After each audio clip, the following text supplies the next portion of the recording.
terms of his gameplay style today, I think this Shaker fits him maybe better than the Kunkka. Sure, but if he's out of position, he has nowhere near the same level of survivability as a Kunkka does, right? Yeah. Like you're just dead in the water if you're Make it or out break of it. position. Pretty much, yeah. So I think he's going to be leaning quite heavily on Yodomi to be that one providing a ton of the vision, either just through again roaming around, just right-clicking people down, just sprinking around, doing whatever you want. He's actually gone the spellbound facet instead of the I don't even know what the other one is called. The one that just basically makes you unkillable. Overprotective Wisps. That's the one.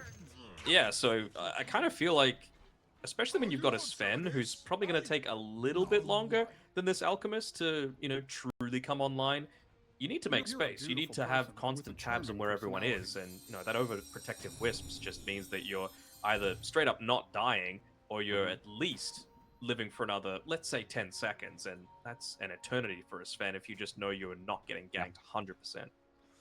But there's got Yodomi the the opportunity to bring in that Eco. extra damage later on in this game. Like you throw an enchant, you get increased attack range. You have the solar flare that gives you more damage on Enchantress. So I can see the chemistry between the heroes here on Waska's side. They want to again bring late game supports into play. These are again two heroes that can definitely do that. The one thing that they do lack is that their supports aren't the crowd controllers, the cores are. Yeah. Which I think that's okay. I think as long as you've got, again, these tanky people to be able to set up for you, because, I mean, yes, SD is kind of crowd control, but you can't do anything on your own. I feel like an Enchantress can do a lot on her own. Mirana, a little bit less so, but once you get the shard, you can at least very quickly shove out creep waves, for example. So they both have their strengths and weaknesses, as Gardic actually going to be able to yoink that bounty rune right in the face of Sacred. All right. So 2 for 2 in the end. Could have been a third if Sacred got that one. Now we get to watch the Shaker Puck down in the mid lane. Then we have the Centaur versus the Bristle. Wait, sorry, was it against the Alchemist? So Lumiere Alchemist, of course. FCR with the offlane Bristle versus the Sven. So melee on melee, melee on melee, and then Puck versus Shaker. And Enchantress constantly bullying in this top lane. I think this is just going to be pretty free for Yodomi, to be honest. Maybe that's part of the reason why he went for this the Spellbound facet, just to really abuse the laning stage. Make sure that attack range bonus of whoever is enchanted is just that much stronger. And that's really why Hiko is going for this pull here. He doesn't want to lane. He's going to get a courier for his troubles. I mean, I'm going to be honest here. Every time you say Spellbound, all I see is Livewire. But this is not a Zeus. It's just the same. It's the same icon. I'm glad that Zeus thing isn't a thing anymore. That was way too obnoxious. Yeah. And before this Enchantress starts throwing in lightning bolts with those spears. Giving me a bit of that Diablo 2 Amazon throwing spears vibes. True. I was always a sorceress. That was my main. I never understood, like, getting Amazon items because like it felt like those uniques never dropped, so I never played those classes, and I'm missing out on so much fun. I never saw them drop, so I never played those classes. So I was like, yeah, I'm just a Necro main. True. Nothing wrong with a Necro. I'm interested to see if Yodomi, with his enchant, if he's going to be able to find the break creep as well. I think it's the Hill Troll Berserker, just to be able to deal with the Bristleback in the early stages of the game, because it's probably going to be quite some time, if at all, that anyone on Waska is going to be able to pick that one up, right? Like Kataro, sure, you could get it on the Sven, you could get it on the Earthshaker, but it feels like they've got at least 3 core items before that's going to be the factor. I'm just skimming through the jungle right now, trying to look if there's a single camp that actually has that unit. Now, the Dire side, that's a no. Any on the Radiant side? Yeah, they do have one next to the Radiant Roshan outpost. Radiant Roshan outpost. Oh yeah, the Radiant side. Yeah, absolutely. Yeah, but the Dire don't. So you're gonna have to go out. That's what I was looking at. I can find one on the Dire side of the map. So yeah, there's one, and then you have of course another one next to the Radiant base. But we don't forget about that one. You would imagine that Yodomi is going to potentially make a few rotations through the Twin Gate to potentially, impact on the lane, especially once it starts to push up, kind of like it is right now, and it's always naturally going to do that whenever you're playing up against an Alchemist. But that just goes to show that you've got a really experienced support in Gardic. He's already set up the Observer Ward there to be able to scout out any sort of rotations that might be coming through. Talking about neutrals, no one has ever gone back to the takeoff Harpy. There was a meta, it was overused, and nobody's not even picking it up once for a bit of extra vision. You'd think vision is the most crucial key of mid-game to late-game initiations, but it's just a forgotten creep. I mean, she just moves at about 1 movement speed these days, right? So it just feels so limiting to what you can actually look to try and do, whereas previously you were just flying around. It was like a courier that had insane amounts of vision. Yeah, but you can still move it around normally and just leave it there. Take off for a bit. You get vision, and I just don't see it getting used at all. I mean, probably there's an Enchantress player out there that probably still uses it, but that guy's only playing pubs and will probably never be a pro player in the end. But bit of brawling going on in the top lane. Yodomi throwing out the blood grenade to make sure if FCR and Hiko aren't going to follow through to kill Kataro. He did have 3 stacks of snot and some cool sprays on him. I mean, a lot of the times the pub players are, at their rank for a reason, though, right? Especially the one tricks, like, God, I forget his full name, but PPD's brother famously, like, taught AUI 2000 how to play techies in TI 5 times, and that was a big reason as to why EG were able to take that one. Yeah. It's like Robot Vice is his name? I don't remember. You do. You seem to. I was listening to Snare and Harry Freakcast the other day, and Snare said something like, "You know what this reminds me of? This reminds me of ESO 1 Frankfurt 2015, where like this specific game in the lower bracket." I'm like, bro, how do you remember that? We all have our collective memories of specific moments, but that is true. Sometimes you get amazed by this. Gardic, 4 stacks of poison, 5 stacks on Matthew. That could be our first blood right here. He blows in a blood grenade, doesn't get the connection with the 6th, but 5 is enough. Gardic will get the first blood off of Matthew. 400 gold, I'm saying here. That's a lot of money. Gold. Lots of XP as well for him to be able to pick up. So, bring himself halfway through level 3. He's just going to continue doing his merry thing, building up a ton of stacks for Lumiere to eventually look to farm and try and get into that Radiance ASAP. It's going to be a very happy camper doing that. Bunch of creeps here waiting. Are there any dire stacks being made for the Sven either? It doesn't look like it. They've been pretty occupied with their lanes so far. Yodomi trying to create a bit of chaos here. Dark Mago is able to get the amplified damage. When you hover over the bottle on Earthshaker, it still says double damage. Actually, it does. Oh wow, rude double damage. They're making a play up onto this top side. FCR might. Arrow connects. Maybe there's a chance to kill the Bristleback. This might take a while though, knowing that he actually only has 1 point in Bristleback. He's not that immortal as you might think, and he might take Katara with him. So they're just gonna leave him for now. Dark Mago. I think the bigger issue is Katara couldn't just let the creeps go underneath the tower like that. He needed to make sure that he wasn't just giving these up for free. So. Has to back on up. Big rotation coming through, and a nice positioning coming there from Hiko. Yeah, with all that movement there, they will also recognize there's nobody to steal Wisdom Runes. Even doubling it up here for the bot side. Matthew used a leap for it. Wasn't sure if somebody's showing up because they did send 3 to 4 heroes top. Yeah, I mean, Matthew's playing a very... And I don't mean this in a bad way, but like a selfish game, like you compare what the stacks are, for example, from Legacy versus the stack situation from Waska. It's just because Matthew's been like spending his time arrowing creeps, increasing his own net worth, doing all these sorts of things. The only reason Shadow Demon's got the same net worth as him effectively is because he had about 50 million stacks that the Alchemist just took on that bottom side of the map. You compare that with Matthew, even just what he just did. He didn't stack the camps next to the Ancient. He didn't take the Watcher and ends up getting the Wisdom Rune, sure, but where's the actual overall benefit for the rest of the team, Yeah. And this might show in the long run, too.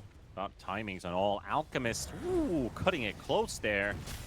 Pops his soul ring to drop into 1 HP and pops the chemical rage as a golem was about to hit him. But there's a stampede used to the bottom. They're going to dive guarding. Straight for the SD. No mercy there. That should be the tower down too. Radiant's bottom tower Very, is very under tanky attack. creeps, able to just soak up so many of those hits as well. Warpine Raider doing his job, and this is again kind of what we were saying. He's not necessarily doing it on his own, but it just shows the power of having a creep like, a hero like the Enchantress. You know, so much of that pushing potential. Radiant's bottom Oh yeah, tower Domi's more is than a falling. creep, I'm telling you. Yeah. That's going to get upgraded even further into this game. But talking first items here, we got the Blink coming up here with the Triple Bracer, Centaur already up, and Puck has just started building the Witchblade. That's going to take a while to get there, but a few minutes of farming and maybe a kill or two, that would be great for the Puck to advance onward. Dark Mago might just get the Blink potentially at the same time, maybe even earlier. I am seeing a little bit of damage issues for Legacy, right? Like, I wasn't expecting Sacred to have this much net worth at this stage of the game. You know, yeah, he hasn't really bought boots, so his inventory probably looks a little bit more impressive as a result of that, but already having a blink that'll reach him by the 9.5 minute mark means that you're ready to make a play around that that catapult wave that's going to be going towards mid. Yeah, Domi might die, but they're also looking for a core kill in the top lane. FCR is being chased here, and again, it's the same thing. They just spent so much time committing onto him, and only just to let him walk out once again. Of course, he's not farming, sure, but neither is Dark Mago Dire's middle or tower is under attack. Kataro for that Radiant's sense as well, middle because they're tower both is just under following attack. FCR. Yeah, he's giving the voice line for a good reason. Two times in a row now. The least farmed core causing the most problems. They've also done a good job of protecting power runes as well. Nope. Oh, should still be able to claim the regen rune. But yeah, this is... Oh, hold on. What happened with Sacred? He cancelled his TP on the bottom side of the map. That's the timing that I was expecting them to play around, especially considering they should know that there's no Dream Coil available either. Yodomi, they had to drop it to be able to take him down. So I was thinking, you know, this is the time. This is where you want to be playing with the rest of your team, making the most of your Blink Dagger. Yep. Not a farming item. Yeah, absolutely not. And since he was farming the wave at the same time, he has already made himself known. Matthew, Stampede misses the arrow from point blank range onto Hiko, but Sacred comes in to help out. Snowball will be used. Nice shard block there. Oh, The courier. Very nice. Oh no! Don't let him get away. Into the voice Are line. you The okay? double voice. Why are you going back up there? Radiant's top tower is under Are attack. you okay? Jokes Just need on to you. keep running. We made this one really stupid freestyle Dota rap song with a friend of mine where I was just, you know, I wrote some lyrics down, I rapped it to him using OBS, and then they sent him the clip when I'm singing it over on top of the song that he composed. I composed it with him. Now let's just put random like Dota responses and sounds in there. Sure, And like it ends face up like you can see where it's going when you hear the Spirit Breaker charging sound, the Yep. glass breaking, and the song ends with Tusk saying, "Are you okay?" Oh, very good. Anytime it's just got what was it? I feel you, man. I hear you, man. Excellent choice. Like all these Radiant's things middle from tower is Yeah. under attack. the old Dota 1. Very, very passive game, though. I understand it from Dark Margot's perspective. He really wants to be able to play around that Blink Dagger, so it doesn't really feel like the rest of the boys can look to join him. Got a healthy amount of experience and net worth as well on this Shaker. He's done his job against the Puck, just kept him Job's from done. falling out of control. Job is done. Well, not quite. They got a few games to go before the job is done. Yeah. I mean, maybe the job is or work is laid out in front of them, right? Because they love take a glimpse into the last two games. They only needed to do the decisive ending to it, make it real dramatic. Oh, you made me remember the Witch Doctor song now. Roll out the barrel. Roll out the barrel, kill it in your bones. Yeah, that's a good one. And everything that Fwash made as well. She's a very talented songstress too. I promised like a couple years ago that my Dota metal song would be ready, but I think I just hit a rider's block at some point. I never finished it. I think it might be time to get back to it. Yeah. Why not? Because The they did public talk about needs it. some collaborations with a couple like actually known metal artists who enjoy watching Dota or play Dota. It's like, would you be interested? And they did get into some talks with it. And I don't know, the groundwork was laid, but we didn't really just finish the product in the end. So I guess I have to get back into that at some point. Now, metal artists who enjoy Dota, who are we talking about here? Like Gua? Like that sort of thing? Or...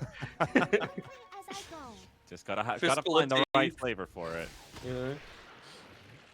Gotta find the right flavor for it. I mean, back into this game, Alk is still on top of net worth. Lumiere has been farming some juicy stacks. You know, he's at 14 minutes, 150 CS almost accumulated. But jumping on the top lane, finding the puck.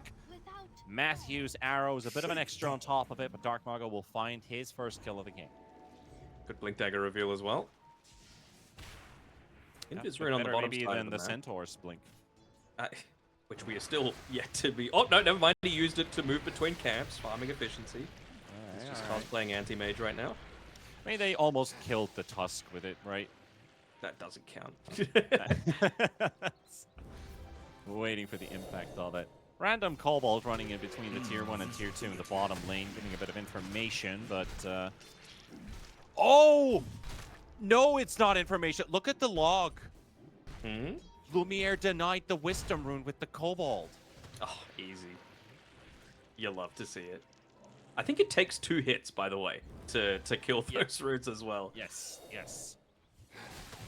Not sure if we can get the chat log to show from our production side as well, but you would see, there we see it. Lumiere denied Wisdom Rune.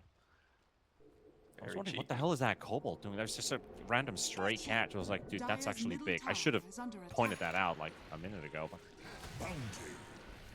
She'll be right. Talking about Blink Daggers, Lumiere with one.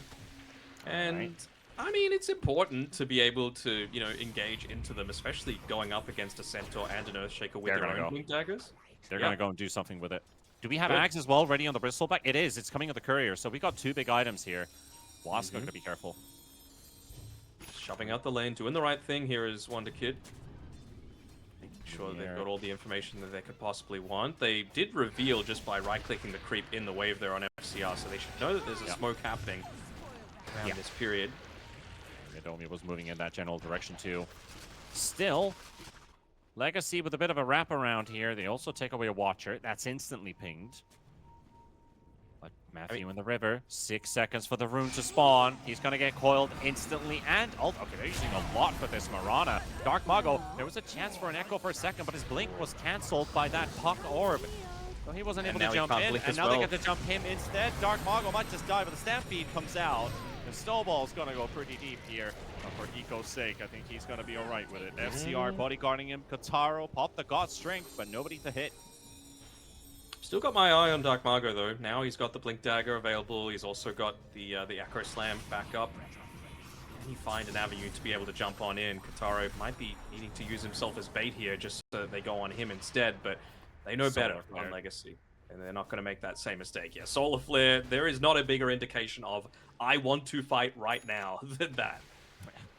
His ulti has run its course, so that's going to be a farming flare on the side of Waska. So just the kill on Matthew, and the game rolls onward. Though that was a kill worth 2,000 gold because Waska wasn't farming while Legacy and the boys were just setting up for more. I'm a bit curious about support kill being worth 2,000 gold. That's pretty wild at 17 minutes. Feels worth. But yeah, like with Absolutely Lumiere worth. having this Radiance and the really early Blink Dagger, I love it, right? Because you're going up against the Shaker with a Blink, you're going up against the Centaur with a Blink. Sven could very likely go into Blink himself, although I'd probably prefer him to have an Aghanim Scepter or that Shadow Blade that we've been talking about.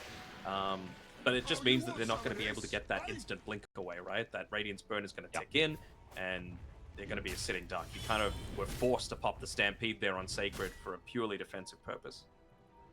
I love that. Bristleback farming in the river. Yadomi throws in a level 1 Impetus Spear with pure damage. Does 50 damage. Nothing. Just Bristle. Range Key Reap on the run here through the river. Oh, poor fella. Don't be mad. Power rune situation. Oh, a shield rune. I guess you're going up against an Hey. enchantress who's just going to be able to enchant it off. There you go. Yeah. Radiant are scanning. Story short. Throwing a So- furball towards Idomi, trying to get this tower. They'd love to get it, but not with like a full commitment. You're going to soft commit and then be able to back out.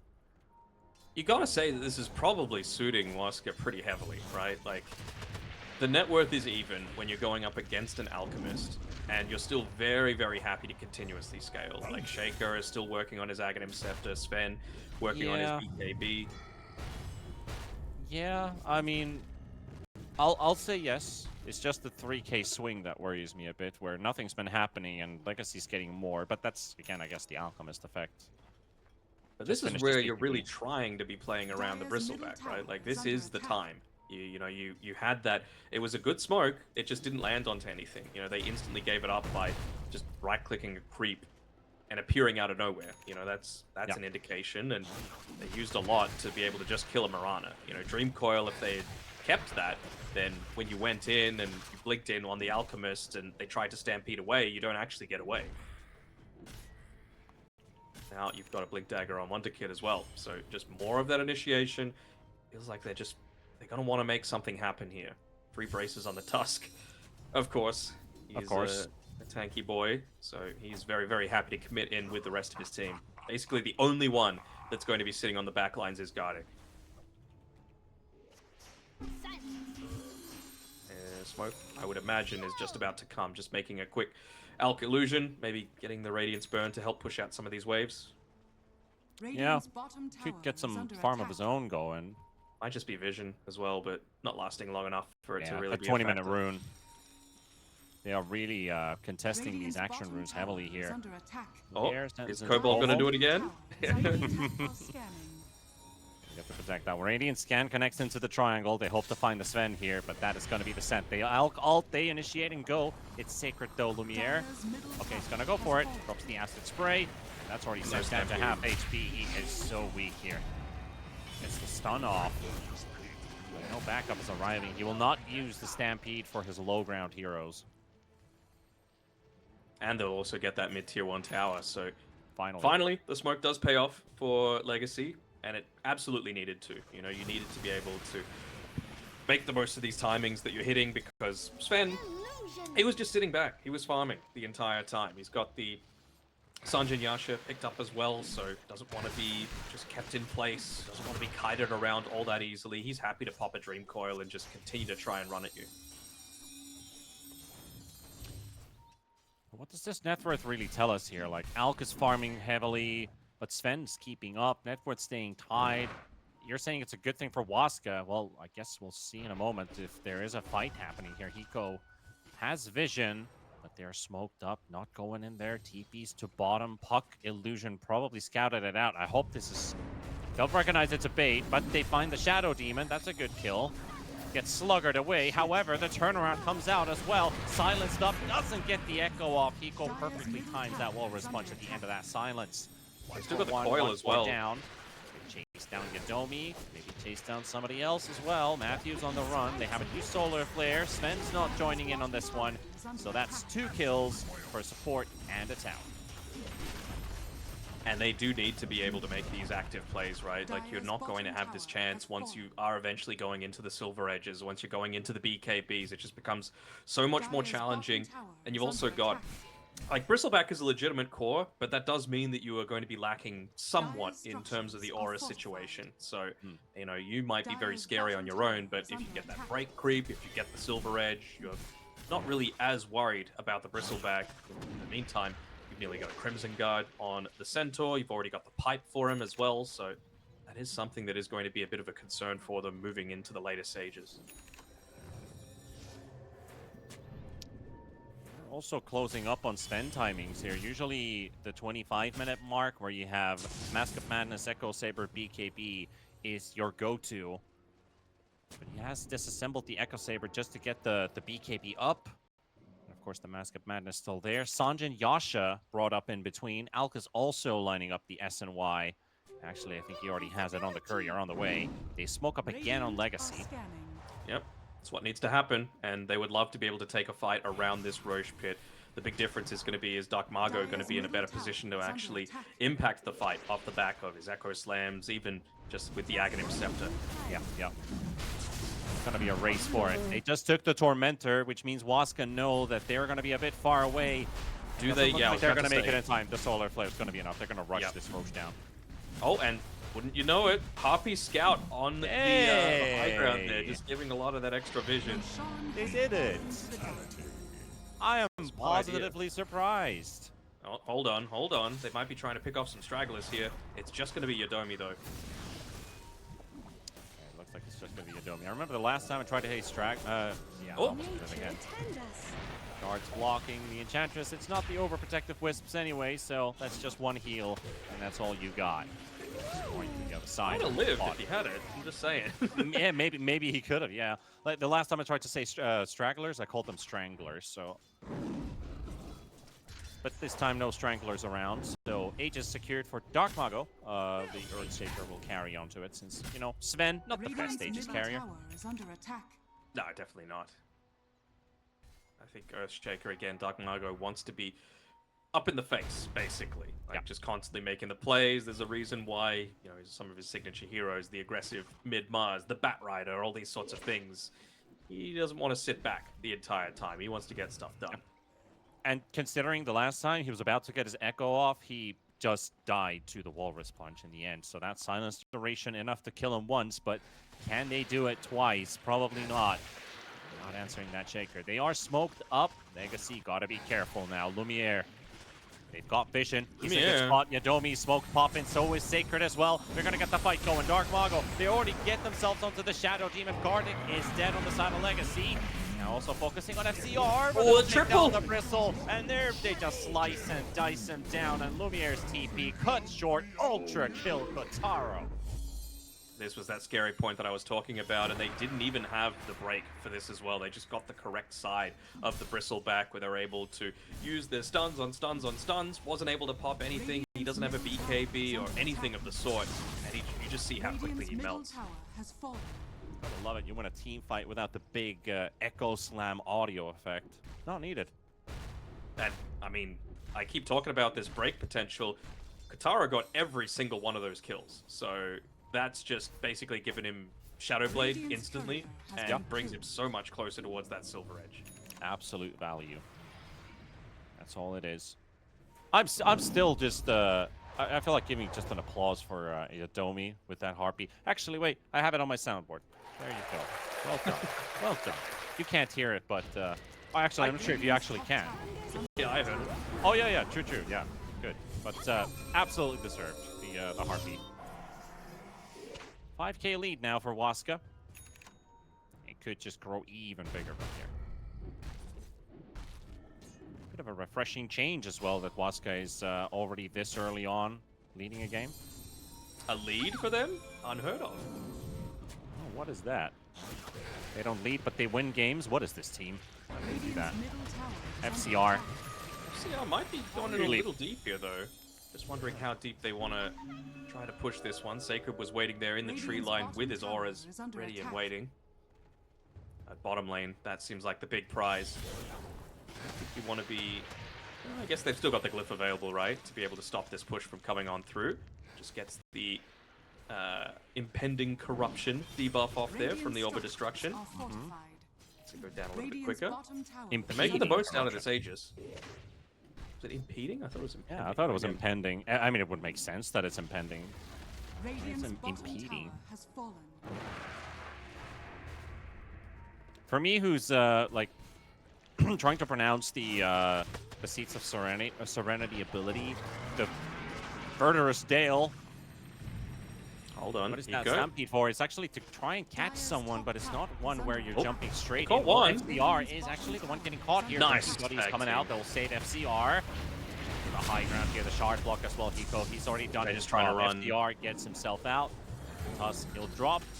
As long as they can get everybody else out. Well, not as lucky on the SD when that Kotaro Sven hitting for about 800 damage runs into you. It's a rough one for a Shadow Demon for sure. It looks like they might be trying to yoink away that Wisdom Rune as well, get double value out of these double kills. But like, what do you actually look to buy for yourself? Well, they're trying to punish the Enchantress in the mid lane and do find themselves a kill here, even though they do lose the Wisdom. Their side of the map, Arrow flies in, doesn't connect onto FCR, shows Lumiere's location. They are chasing now. But Dark Mago should be able to jump away. FCR is a bit too far away to continue throwing in hairballs, and they all just TP out. But yeah, like as an SD, he's got the Aether Lens queued up, he's got the Aghanim Scepter queued up. I honestly feel like you need a Blink Dagger at this stage and then just be completely out of the fight, because you see how easy it is for them to catch up to you considering all of the movement that they have. Multiple Blink Daggers, Stampede, Aghanim Scepter on the Earthshaker, Leap on Mirana. It just becomes so much harder. And he's going for an Orchid too. SD is absolutely the slowest hero on the server out of all the 10 heroes out there. Mm-hmm. Sproink, Stampede, Enchant Jump, Leap, Sven with Warcry, Alchemist in general, a lot of movement speed, Orb, Drinking Buddies, Bristle. What does SD have? I can stop myself with a disruption, not move. Mm-hmm. He's the only one without any mobility in his toolkit. FCR getting caught. Kataro instantly ults up the Bristle back, gets bubbled though. Gardic this time, he's at the right place at the right time. Alk stun thrown in. FCR with that Bloodstone heals up a bit. Stays alive. Sven did pop his ult before they'll take the tower at least. They give him the Demonic Cleanse as well, just to make sure that sort of roots or slows or anything else is going to catch him out. And that was a nice triple stun there from Dark Mago. Not wanting to go in for the big Echo Slam, especially with Matthew not being quite there to connect with the rest of his team, but they hold on to a lot of their cooldowns as well. It's basically only the God Strength committed, and they were still able to get a tier 2 tower out of it. So definitely got value out of the Aegis. They're continuing to close in the map. Have a look at that vision, T, just on the map. Every single one of those observer wards are in such an oppressive place. Yeah, jumping between F2 and F3. One is blind, one sees quite a lot. Waska really does have good vision. And are they all pretty much placed down, like, right next to each other? There's 1 minute, half on the top ward, 2.5 on the bottom lane ward. Well, yeah, they have an effective time here of at least a minute where they know exactly every move Legacy's going to make. They got rid of one of them, so at least you've got a tiny area that's somewhat safe to be able to farm, but it just feels like they're getting choked out little by little, right? And this is an Alchemist draft. This is a draft that should not be losing the net worth lead quite so quickly. This is the period where you're meant to be peaking, essentially. Quick pop-up quiz. How many bracers are in the game right now? In the game, okay. So Hiko definitely has 3. I remember that. Radiant are scanning. Centaur, I would imagine, has 2 or 3. Shadow Demon, 1. And Mirana would have 2. How many is that? 9 is the correct answer. Okay, I was wrong. Or was. So we got 1 on SD, 3 on Tusk, that's 4. 5, that's 1 on Bristleback, 1 on Enchantress, 6. Centaur, 1, 2, that's 8. Mirana, 9. And Mirana bought another. So 10 is now the correct answer as that question was rolling. I see. I think my answer was like 7, so still underestimating the value of this freaking brace. I wasn't expecting more to be bought at this stage. Yeah, Centaur had 3, remember? But he sold 1 because he needed actual items in his inventory now. Crimson Pipe going for the Shiva's Guard with the blink. Can't hold on to those bracers. And it feels pretty bad, right? You hit 25 minutes, that item's worth turns into 1,000 gold. It's double the stats, double the worth. And you're just going to have to sell it for a pretty poor price. Jaker getting insta silence here, but remember, 4,000 HP to work through. Pretty tanky boy. He's got the Stampede open now as well as the silence has ended, and Legacy, they know about that. They back out. I mean, Dark Mago just saved it completely. That was a perfect Fisher just to give a little bit of space between the rest of Legacy and the Centaur. And again, they didn't really need to pop too much of anything to be, to be able to make that happen. No BKB on the Centaur. Sure, he used the Crimson Guard and the Pipe. We saw Crimson Guard basically immediately get removed as well because of the demonic purge. Yeah. But, And such small margins, right? They only force really what, an Alchemist's Rage out of that fight, and the SD ult. Those cooldowns are up soon, but they just went straight for Roshan, knowing that a half a minute cooldown, we can do whatever we want in that time. Dire's top Yeah. tower is under Really They've got the efficient. damage for sure. Just really efficient. This is that scary point in the game that I was talking about, right? They've even been able to hold back on Kataro, not needing to go for the Silver Edge at this point. Oh, sorry, I'm just watching Yadomi. I think he doesn't get caught out there, but We're in the right place. We might see a clash here. it's into the Aegis though, so not the worst situation if Kataro ends up getting focused first. It's sacred that they jump on SD ulti right away. Lumiere coming in with a stun. They're pretty stacked up right now. But can they get the Shaker to blink in? He's going to wait for a little bit longer. Matthew and Sacred are going to go down. Lumiere just hammers them away. Kataro going to get hit by the stun as well. But there's the jump from Barker. Good Dark go. And the cleave damage is just too much right now. FCR coming back into the fray with a Bloodstone. No Lumiere detection. with the stun as well. It's connected onto Kataro. Kataro's going to get stunned up. Yadomi going to run away as well from this fight. He's trying to give the backup that he needs for his These buddy. fishes are so This good. Lumiere is just getting pummeled by Kataro. And this Sven is too much to deal with. He doesn't even need to BKB. Yeah, he still hasn't popped it. What the hell? They No might be able to need just whatsoever. quickly chase down FCR, They they're got the just vision. dancing around the trees here, but this Bristleback's going to get caught too. I mean, how big of a beast is this Sven? Especially against a Bristleback. Like, it just feels like giga value whenever you're going up against that sort of thing. And they picked this Bristle into the known Sven. So whether it would be a core or a support, you've got A, naturally a Silver Edge buyer, B, you've just got Warcry, and he even went and purchased the shard just to make sure that there was no way to remove that, even with the SD purge. And it looks so weird in the fight recap as well. Like, the bars are really low on the side of Legacy. SD did 5,000 damage. Bristle did also about 5,000 damage. Alk only got to hit for 4, and that was what? He was just hammering away on Sacred, really. That was all the damage he got that fight. It's pretty much all the Disseminate coming through there from the Shadow Demon that was doing the majority of the damage. I think a little bit for the Demonic Purge as well, as they get another free negative shard for themselves, and even more control now from Dark Margo. I mean, his spellcasting in terms of his fishes has been by far the best in terms of overall impact of any player in this game. And also, what's getting even worse here, Kataro, he hit level 25 from that team fight. That God Strength, that just got amplified by another 50%. Gonna get silenced up here. Pops a Satanic on the first one. He's gonna get released from his prison. Ult up, Lumiere, bubble save, but what's gonna happen after? Echo some of the backline, Stampede in, Lumiere goes down. He's got no buyback, and that pretty much just seals the deal here for Legacy. FCR might be unkillable here. They're gonna have to fight this 4v5. The racks are falling. Backdoor protection kicks in. Pico does get stunned up once again. Yadomi throwing in those spears with the He's facing him. strike. The snowball comes out. Kataro going to be right on top of him. Still hasn't popped his BKB and doesn't even see the need to use it. One shot on the puck. 2.3k crit to the face. Die back. And not just the lane of racks. I mean, they've got this game now well in their hands.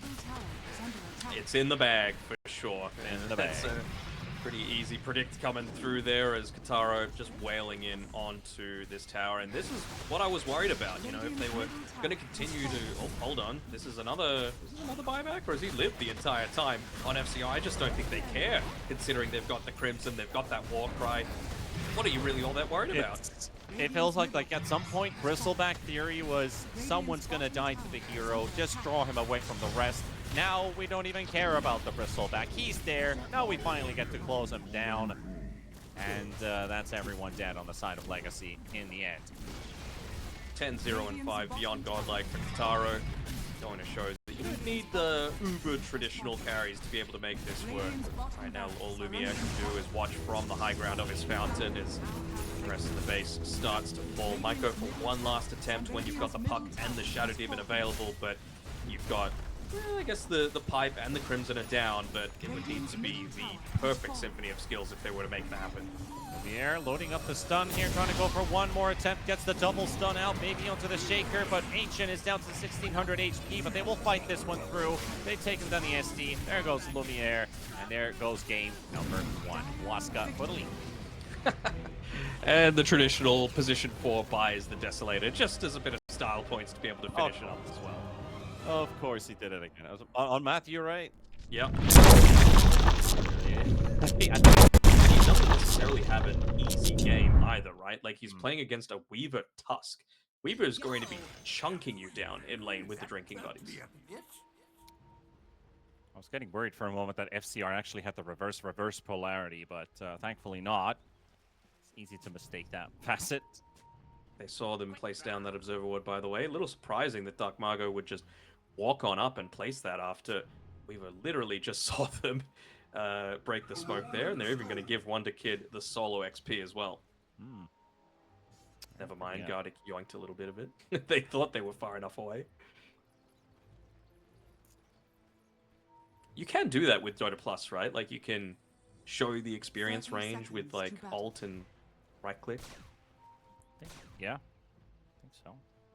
Yeah, you I can, use that yeah. for like my mech these days on my games because it's such a misleadingly large range on mech and stuff like that. Yeah, you have like this gut feeling, right? Like you used to when people stacked up for mana boots, right? It's always like they come hugging you. So you don't have to hug me, bro. Like Mhm. it can be in a relatively long The distance for you to battle get that begins. buff on yourself. Get that I'll extra never turn mana. down a hug though. Oh, of course. There was a couple of interesting ones that sometimes used it for. I mean, I guess blink is so easy to put it, so you don't get the blink penalty because you want to blink as far as you can uh, without getting the penalty, and then you might not even land the ability you're looking for. Mhm. Pudge hook, something I use quite a lot, you know, Sure. especially with the flayers hook. Oh yeah, love that.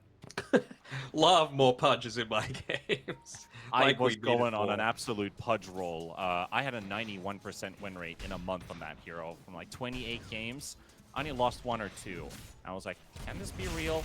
Then they nerfed Flayer's hook. I was like, well, I'm going to have to go back to the old hook and get used to it now. And it felt so awful. Dream's dead. Yeah.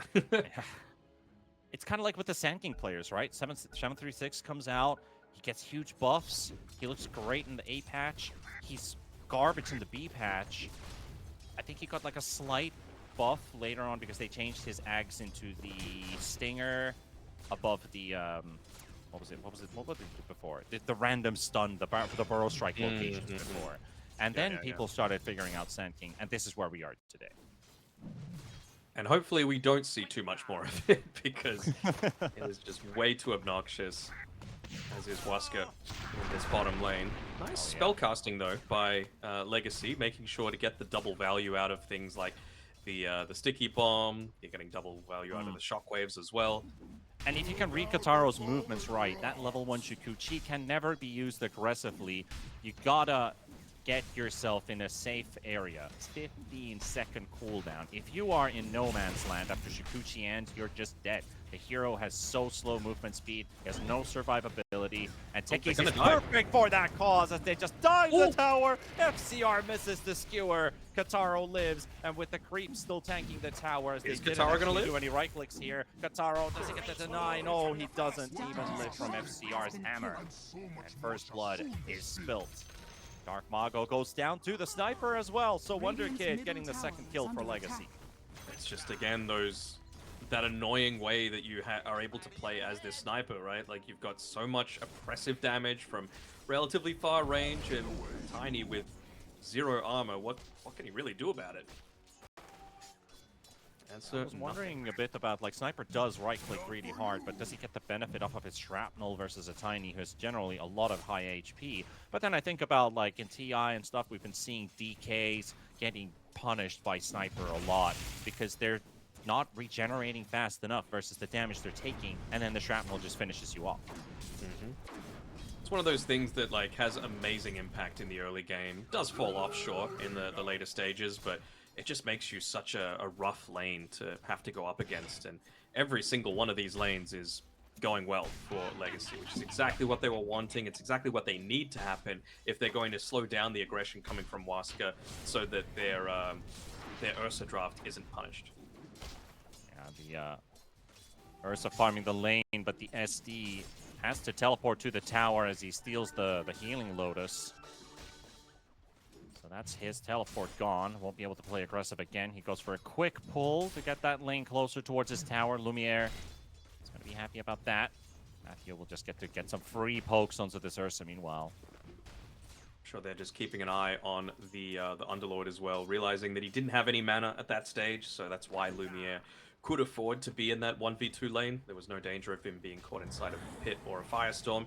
Now, though, he's popped the clarity, so next time that happens, need to be with the backup of Gardic there. Everyone else is getting farm except for the Underlord. Sacred a bit behind here in terms of CS. Ursa already doubling up so far. I guess that move was also necessary at the Lotus. And damage in when they can. Can't really contest with that Ursa in the lane. Eco's been doing a fantastic job in this lane as well. Like, might not have the most net worth, but every single time he's just constantly pinging away at this Weaver, and there's not really too much that Yodomi can do about it at this stage. Yep. You know, Yep. Even just when there's 2-3 creeps next to him, Hiko will happily do it because he's got the armor to be able to tank up a few of those creep hits and not really care all that much about it. He's level 3 now as well, so a good amount of extra damage that they're able to pump into them if they did want to go for another tower dive.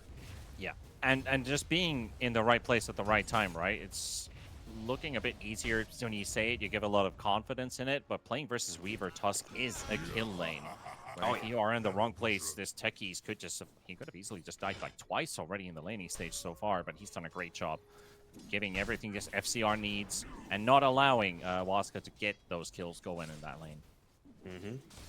Bit of an awkward state for Katara to be in now as well, because he doesn't really want to be in this lane. He doesn't have a small camp because it was blocked up there by Hiko. So now Magnus is able to pick up a lot of this safe farm, might even be able to pull this hard camp into the wave as well. And that'll open up Hiko to be able to make a move towards the mid lane, really help out the sniper even further. Might actually even just get some stacks on the way as well. So he's really just being efficient with a lot of his movements, with a lot of how he's playing the lane. Really impressed so far by Hiko, and he's the reason that the Magnus is sitting at the top of the net worth charts. Yeah. Sniper hits level 6 first in the mid lane, already starting his assassinate spam onto the Tiny. Yodomi coming in for the 6-minute rune, though. It's going to be a split top bottom. Who gets it this time? Shield for Wonderkid. I mean, that's just one of those instances where Gaben is smiling on you with this game, right? Because they've done everything right on the Tusk, you know, rotating to be able to, you know, impact that side. Techies had gone for a bit of a greedier play, prioritizing making some stacks, understandably, considering you've got, again, 3 cores that would be very happy to be able to claim a lot of those jungle creeps. But because of that, he's not right there at the 6-minute mark, but it doesn't even matter. So, like, you go the greedier route, but you're not punished for it, essentially. I want to look something up here in these mid tinies because all right, so this is fairly standard. So the soul ring on the mid tiny. I was just wondering, like, is that something that I've maybe missed because he's both bottle and the soul ring. He needs a lot of mana, sure. You know, I just feel like I haven't seen it enough to call it standard, but it is absolutely standard. It's standard in SA for sure. Like, the person that I always look towards for how do you build mid-tiny is GPK, and he doesn't necessarily do it. He goes like bottle, power treads, straight into the blink. Doesn't really worry about the soul ring altogether. And I still think he's probably got the best mid-tiny in the world. So I'm always going to lean on his experience. Yeah, that's what you get with his level of mentality. Oh, for sure. PMA only. Yeah, absolute PMA. I still remember casting a last chance qualifier thing with him, and he was mid-morphling and bought Midas 15 minutes in. Was that the last round of the last chance qualifiers where they first lost the upper bracket opportunity, then they lost the lower bracket? Yes, I remember doing the panel on that one. I was just saying, I was telling Fear, I was telling Nat, this is a team that if they lose the first game, they're just going to get 2-0. And it looked like they had CK going Midas, you had the mid going Midas, and like, I remember that. Well, top side, he might be level 6, but is that enough when you've got 4 heroes running at you? Looks like they're going to have to fall off of the dive here. Maybe look for another opening, wait for their cooldowns to come back up. You are very far Gardic forward. as well, but Gardic, well, I mean, he's not in the threat of being used by abilities, right? Techies jumping into that. This is pretty good for Legacy, but with Dark Mago also showing up, They will secure the kill on Gardic. Disarm onto the RP. Underlord. Nico with the taser. The RP comes out from FCR. They'll finish off Matthew and looking to finish off Sacred as well. That's 2 down already. The toss in, that's a lot of damage, but the raindrops are keeping them alive. Yadomi with the shards doesn't get the block, but the snowball will take down Wonder Kid. And there's Lumiere still running back and forth. And What is this Kataro, fight? everyone is here, and even reinforcements are coming back in. Gardic's respawn. Lumiere is down. FCR down to 300 HP. And Kataro fighting it out with Hiko. Another skewer coming out onto Dark Mago. They're really just going with scraps. They're getting anything, bolts and knots, whatever they can get to throw at their opponent's direction. Ichomi takes Hiko? on FDR. Oh, Hiko got him in dies. the air. Doesn't get the explosion off onto Matthew. Or was it Kataro? Even Matthew was the one who just got the kill. And just like that, you know, it's a team wipe off of Legacy. And Waska losing 2 heroes plus a tower. Oh my goodness, that's a battle and a 5 half. bosses used in that fight. 5. That is just how long it lasted for everyone. I mean, there you go. There's your soul ring value right there. Just being able to stay in that fight, move in, move out, be able to regen up a little bit, go back in for a little bit more. It's not something that I was expecting when I saw this Ursa draft, but I suppose it was Waska that were the ones taking the fight to them, right? They didn't give Legacy a choice. They said, hey, you're not ready to fight right now, so we're just going to put the pressure on you, put the impetus on you to be able to respond and show how relatively weak you are at this stage. The fact that it even started to look even at the very beginning of that is, you know, honestly a credit to Legacy and a lot of their spell casting, but it's just a little bit too much. Yeah, just a casual 1-minute fight, right? On the laning stage with everybody getting involved.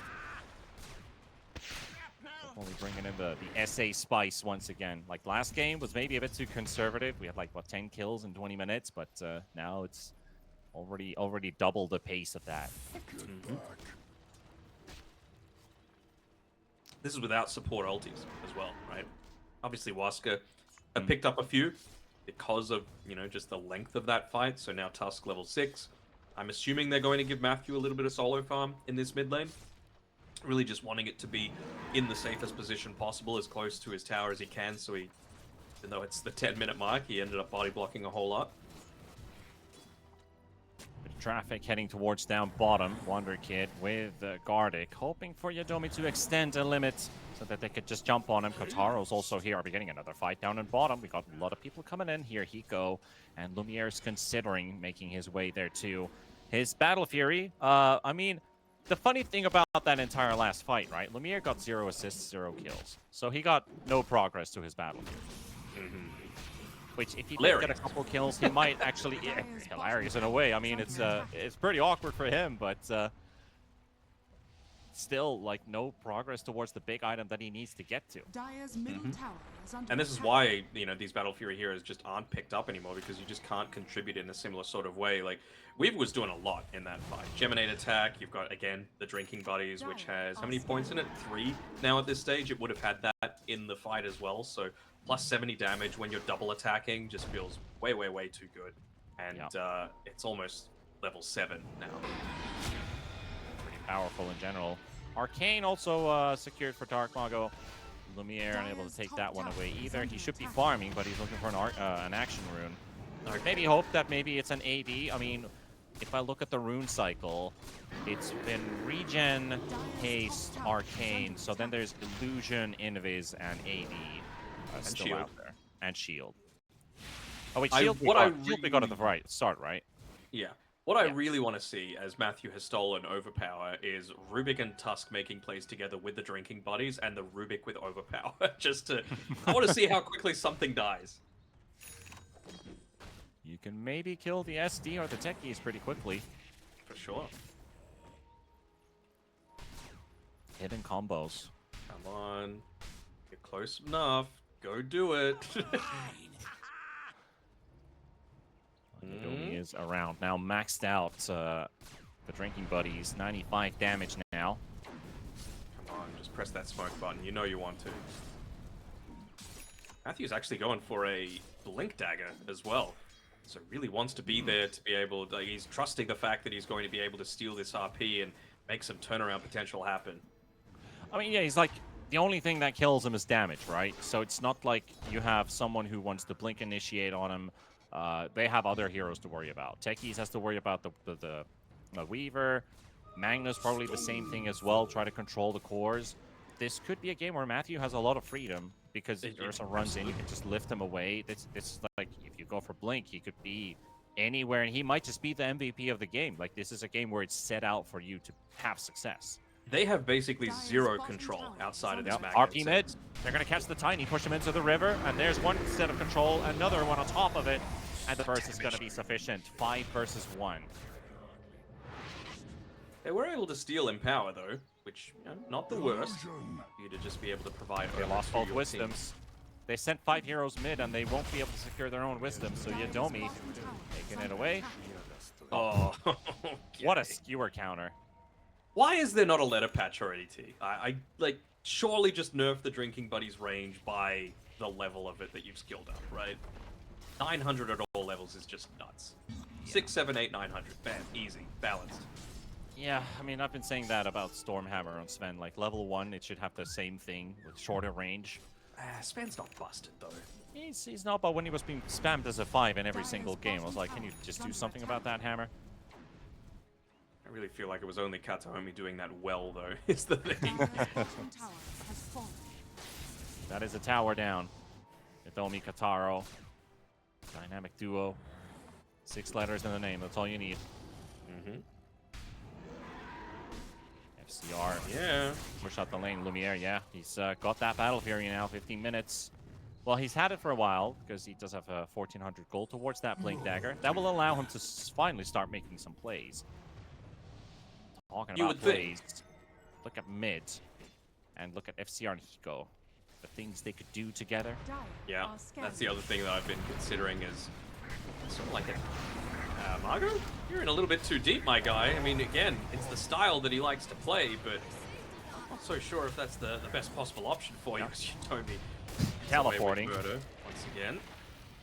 You can't quite Blink catch skewer. up to him. Another Blink is ready on FCR, but he only has a level 1 shockwave. Oh. But he's found himself Kataro. He just instantly another teleport away. Arctic. Disruption stolen by Matthew. Sacred in. Yadomi trying to give him the movement speed buff on top of the Feed Skate movement speed buff. And there's the RP. Lands on the Underlord. Matthew, does he get to steal it? No, the spell still was still in He might cooldown. still Maybe do with it. the disruption might be able to do it. He's Yep. got it. Brilliant. AD as well for Kataro. Oh, Instant smoke. this doesn't get any better than this. Okay, Dark Mago is the one to pick it up. I would have honestly even maybe given it to Kataro, and then give him the on lot top of- of the drinking buddies with the AD. Oh, he's got But I the mean, long no, ones there, but this is the thing, though. Do you The want to minefield. walk into this? Deed, It's bait. deed. A lot of noise coming out. Sacred almost dead already, RP. but that allows everybody else for them to clean up house. FCR dead, disruption ends, and Weaver has Gardic right behind him with 1 HP. They're not even interested in him. They want Oh, SD, Wonder don't Kid, walk and now into they're the going to have to go tower. for it. The Shikuchi gets the kill before the toss damage comes through, and Dark Mago diving for the sniper, gets the Hurricane Bite push away, but Matthew steals the Assassinate, gets one, could get another. Hiko tossed in the air, and he's also gone. Lumiere does show up to take down Dark Mago, and Matthew has to run away from Fuzzy Wuzzy. And Ursa's just like, I'm not spending any time with these 2 heroes. I'm out of here. Mm-hmm. Mid lane, still not able to get that tower, though, is the thing. As FCR doesn't have RP available once again as he blinks up onto the high ground, just to see if they had any sort of vision around that sort of area. But at least they're maintaining this tier 1 tower. They've got an okay amount of control around this mid lane. Yeah, they did change out for the Assassinate, right, on Matthew, so he's not going to be able to fully use that Blink Dagger that he's got coming out in about 300 gold. Just saw, like... Conda lined up. Mm-hmm. You just saw only at the very end of that team fight did Lumiere get involved, right? That's his first kill involvement of the entire game. You know, and good on him. It was like... immediately as the Blink Dagger came out was when he felt like, okay, I'm not just going to be useless in this fight, but you just saw the difference between a Weaver's involvement and an Ursa's involvement, and they're still relatively even on net worth. Yeah. Well, Weaver's got a whole ton of buffs on his side. Ursa doesn't really have any buffs from his teammates except for the Empower. And I'm just saying any because it feels like this Weaver just has so much more. Mm-hmm. Double cleave. Spots Skardic in the river, pops down the ward. They know about that ward now. With the Gleipnir, shouldn't be able to get out either. Shikuchi, they do place down the sentry ward. Radiant's bottom And tower setting up is another under attack. minefield here. Got it. I mean, if you know this is probably happening, surely you just play elsewhere, right? Like you're limited by mana, you're limited by cooldowns. There's only so many places that they could have potentially had like this the whole old thing. techies, Hold up. right? Scanning. Hold up, It's I'm just like- looking at Margot. He's got 2 people potentially here, but he ends up Yes. tossing into the Okay. lane. He's fine. Avalanche comes out before the RPs ever landed, so Dark Radiant's Mago, he's middle tower is got his under wits attack. about him this time. Blink they're coming out bringing from Matthew Roche. as well. Lumiere going into the Roche pit.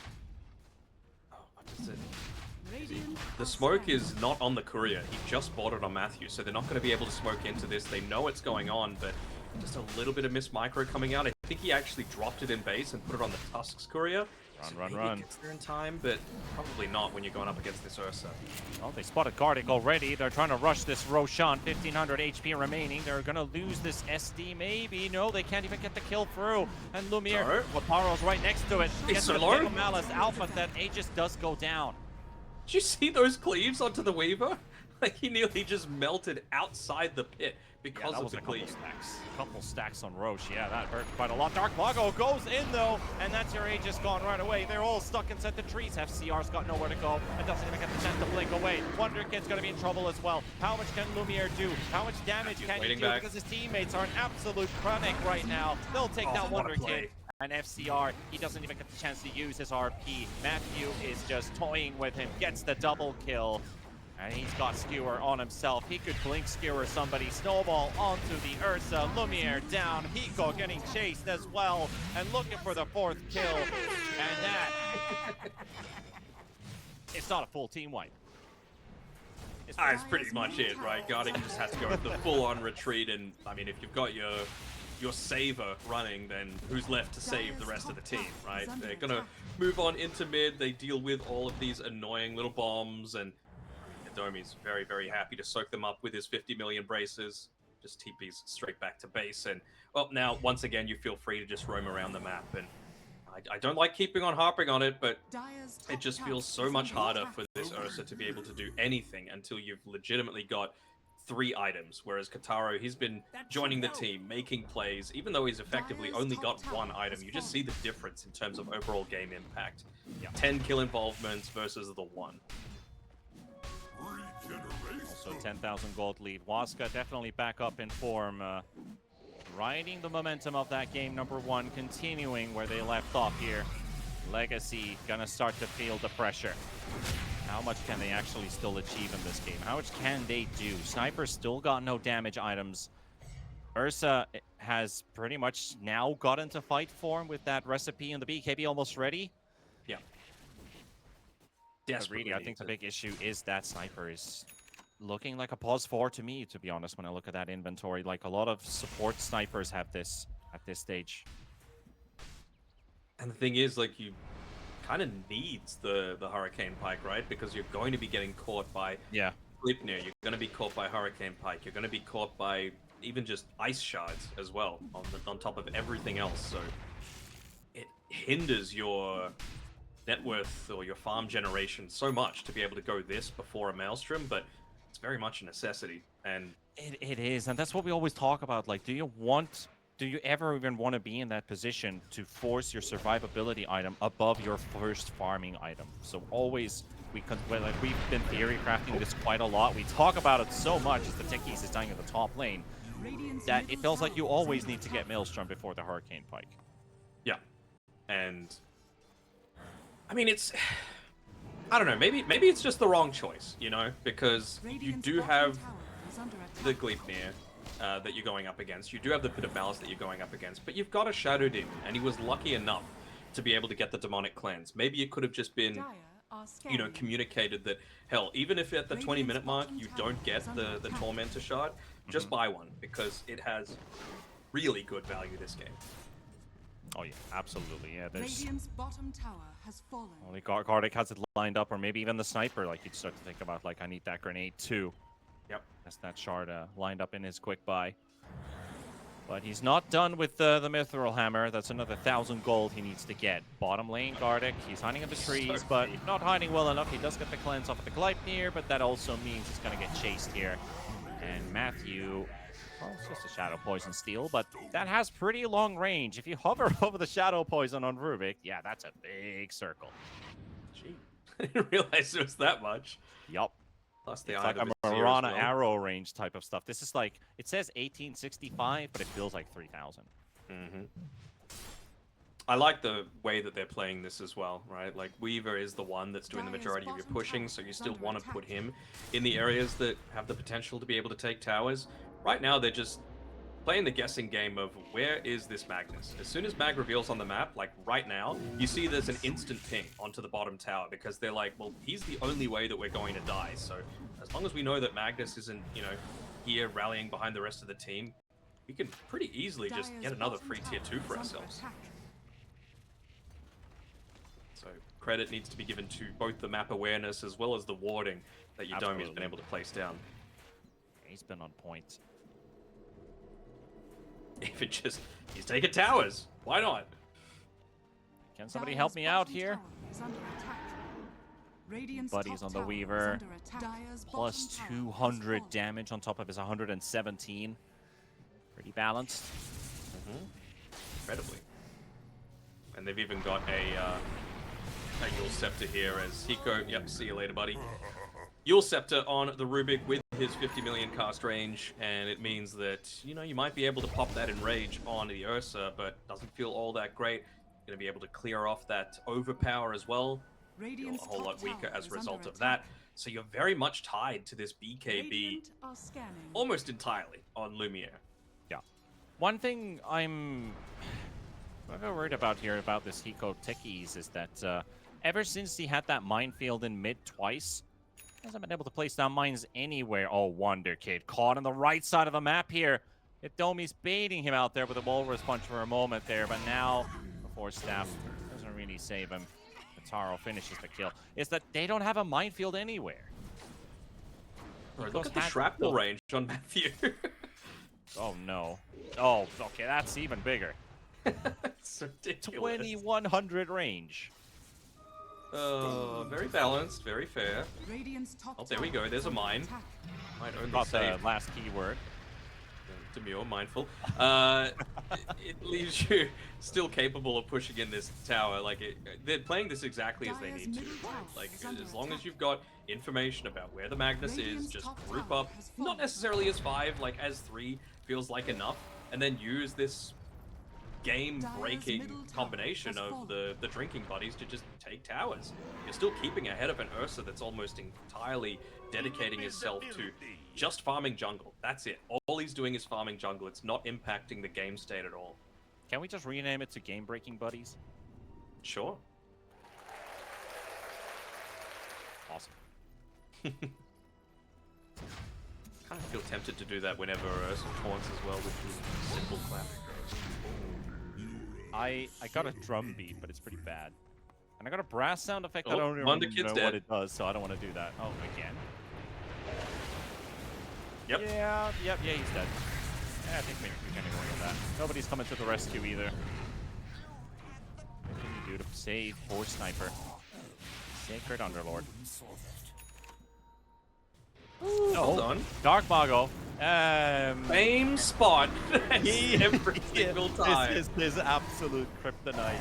It's always the same spot. But they are getting the backup here, though. It's the supports charging in first on the Lumiere. You gotta love the courage of the supports. And the punch will cancel that teleport. Ursa's getting killed by the bug. The snowball's coming in and kills and Yudomi. You got Yudomi and Matthew charging in towards an Ursa. First guys in the front line, the Vanguard. And he instantly recognizes, I got a BKB teleport. I can't fight 2 supports. I mean, he just messed up his Earthshock, right? He was trying to leap backwards away from the Earthshock, just leapt further into the team. And, you know, even though they were able to get a disruption in onto the Tusk, he was still able to break out quickly enough that that punch stopped the BKB TP. So, yeah, not only do you give up your life, it's a one-for-one trade, which might feel okay in general. Not if you're pretty much the only one on your team that has network. Like, it's all on this Ursa. Yeah. And not the best uses of a 9-second BKB, right? Or, I mean, you're just not afraid about going high ground now. Dead Magnus, like, how are they supposed to stop you? Wonder Kid's there at least, I guess, and he's got the Maelstrom still to be able to make plays happen, but it's gotten to the point where Dark Margo, he's going to be hunting anyone that just shows themselves. They're getting full comboed and pretty much blown up instantly. All right, pushing in the Weaver into the front here to hit that T3 tower. Every right click flying in so quickly. Weaver's attack speed, 0.5 seconds. There we go. 2 hits a second. Ursa getting pushed to the low ground. Matthew will fall to him. He does get a pretty sick streak from that, but Matthew, he does go for the buyback, return to the fight. Can he get there soon enough though? Lumiere is dying, and again, the Glimmer Cape saved though, and the Force Staff to push him to safety, but Kataro going on the deep dive here. Only gets a couple pokes onto the sniper, has to back away. It was a nice ward, though, that they placed down to be able to... Is that a ward or a gem? Actually see any sentries. Oh, no, there it is. To be able to instantly get rid of that Observer ward, but it gets the right target anyway. With being able to go in onto the Ursa, it was, once again, perfect spell usage coming out from Yodomi to be able to just lock him in place there with the Ice Shards. And Roshan's not top, so they're instantly, I was about to say, you're going to move down bottom, if not for Ursa actually coming in. Dieback potential on Matthew here as well. The RP comes out. Matthew won't be able to steal that one as he's still stunned. He only gets the shockwave out, and that's all he will get. But the sniper just dies to Kataro. Only takes 2 hits for the Weaver to clean him up. And now Lumiere has to run away. 35 seconds on that BKB, but it doesn't take long for them to delete the Ursa. 70 seconds out of play. Techies quickly just going for the teleport out, but Dark Mago in the nick of time. That TP pretty much went through, but the hero stays behind. Poor Hiko was just literally only trying to cut the wave, and he actually did it at the end of the day, right? The creep wave ended up finishing up those last creeps, so they're not going to have this ability to siege the high ground. Could probably backdoor through this tier 3 tower just on its own, but... Turn around, Tusk. Turn around, Tusk. Bataro needs drinking buddies to get through that T3 tower. He's just escorting the creep wave. Not too much that an SD could do about it, though. Dire's top barracks are under attack. The wave, but yeah, you're right. Dire's top barracks. Come on, just buff the man. There we go. Mag's up, so you gotta get out. Dire's top Dude, pretty much instantly.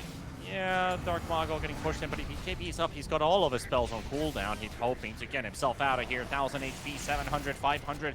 Does he get himself out? He looks like he will. Hype comes out as well, and that soaks up the assassinate damage. But hey, there's another one being pushed in. This time Kataro and Sacred getting pulled in. Hiko props down all of the mines, trying to take down the Underlord, but he's surviving. Sacred still has the Yules as well. Does he get to use it? He'll have to pop it on himself as the Ursa shows up, and Sacred will be done for. That is a lane of Rags and a tier 3 tower forced away from Legacy. It is, but you just see how important the Magnus is to the overall lineup, right? Like, the only reason that they even broke even was because you get skewered back underneath the tier 4 tower. Like the timing of this smoke as well, someone's going to need to address this creep wave, and Lumiere is the least obvious to just walk out onto this lane, considering just how juicy it is. But RP's off cooldown, so maybe they can look to make a play around this Roche pit now, and look to try and get a turnaround, because it needs to be pretty much the perfect play coming from Legacy. Good scan. They're not all there. I think this is a little bit misleading. The scan. Can they actually just doink this one really quickly? Have to get that banner away from Waska, because that would mean a lane of Rax pretty much just goes away. They're going to confront them. They're running into each other. It's perfect timing. Lumiere almost deletes Matthew out of the way, but the BKB's up and a lot of stacked Fury swipes, leaving people up. And that's two heroes gone, and also the buyback coming in from the Shadow Demon. Kataro trying to make a run for it. He's able to get himself away from Lumiere. Did have another blink. He just blinked on the high ground, hoping the Weaver would be there, but he's not. But that's a win for Legacy, and now they don't have to sneak that Roche. Now they can just take it. That's also without RP. Like, it was a good use of the Avalanche as well to just disrupt any kind of RP combination that FCR might look to follow up, but they were just locked into that small area that you're still getting a 3-man empowered Battle Fury cleave from a Giga farmed Ursa, and yeah, they're going to be rewarded With this Roshan, this time around, not instantly giving up that Going to Aegis base. either. Yadomi's being caught here, FCR, but the Drinking Buddy's pushing Tusk away, but he's going to get rooted up. The fresh Gleipnir pickup on the sniper prevents that Tusk from running away. So they get another kill going their way. Roshan's banner also secured. Dire's Most middle importantly, tower it's is not the under big attack. item for Legacy, but it's big that Waska doesn't get it. Bro, at this point, I just want to see them take tier 1 mid tower, right? Just to open up a few more quick smokes Oh, from yeah. Legacy. Because it feels like they just need to be so careful about wherever they're running. They're like running around the entire time. I'm not so sure how happy I am with this Wind Waker pickup from Sacred. Like, yes, it's a really good item. Not necessarily against a Shadow Demon, though, right? Like, if you're Radiant's using that middle Wind tower Waker, is it's under because attack. someone is being focused down. They're probably going to have Demonic Purge on themselves. Oh, he's just going to get jumped on right away. The Ursa comes in. He's going to get the distance. One Yules on Lumiere, the Wind Waker. Another look gets away. Nullifier They onto got the a lot Ursa. there, yep. Does have his Enrage available. The Earthshock still gets a quick dispel on himself. The tower, they got the T1 tower. Quick Guardian Greaves for the heal. Sacred Portal is ready, but not willing to go for it. Matthew got the skewer as well, so obviously would have loved to have the RP, Dire's but middle still tower is under attack. second displacement spell for themselves on top of the Tiny, and they're going for a third. Yadomi, he's queued up the Aghanim Scepter for himself. He is a very, very farm boy as that position 5. Yeah, he saved Sacred pretty well there. Yulesing up the Ursa. But I do also think like maybe the Wind Waker is a bit too much. Maybe just the casual Yules on the Underlord would be better just because of the Ursa in the game. Yep, I agree. All right, the Wisdom is there. Who's taking it? Well, Yadomi would have liked to steal it, but he's tanking the Abyssal Blade right now. Gets the Snowball out. Ursa has to use his actual Enrage. That's not just an Earthshock. Self-out Kataro gonna get RP'd up. The Weaver down. FCR gets this one, and Matthew gonna get pulled in as well with the skewer. He pushes Wonder Kid, try to get some distance to the rest of the Dire squad, but 2 deaths again. Legacy, they're getting on the board.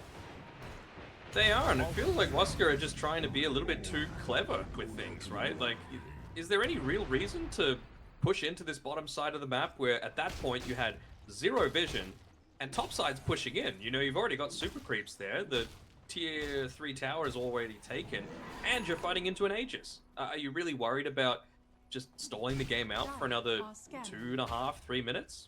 I probably wouldn't be. You've still got room to grow for sure. Exactly, and the last 3 minutes, looking at the feed as well, the Gardic Shadow Demon was the last kill, so almost 4 minutes now without Waska getting a kill in a fight. So that was the Roche fight where they were able to get the Shadow Demon kill and the buyback off of him. It's been all legacy now. He's got the Blink Dagger coming out to himself as well, so can even position himself in a much safer place. And again, like, if they decide to go onto someone, he should not feel shy about aggressively jumping in and just popping that Demonic Purge, because again, Wind Waker not going to save you. Crimson Guard not going to save you. That's going to get purged off.